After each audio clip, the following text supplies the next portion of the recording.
ఆంధ్రప్రదేశ్ రైతులకు శుభవార్త.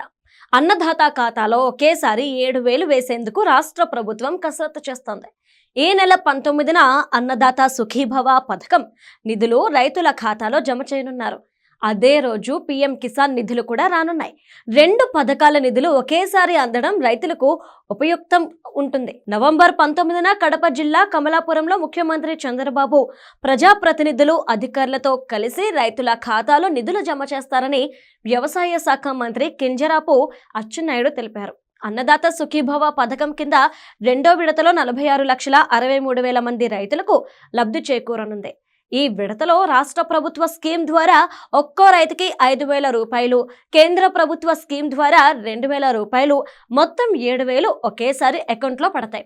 రాష్ట్ర వ్యాప్తంగా మొత్తం 3,077 కోట్ల రూపాయల నిధులు రైతులకు అందించనున్నారు. కమలాపురం నియోజకవర్గంలోని పెండ్లిమర్రి, వీరపునాయనిపల్లె మండలాల్లో నిధుల పంపిణీ కార్యక్రమంలో భారీ ఎత్తున నిర్వహించడానికి ఏర్పాట్లు చేస్తున్నారు.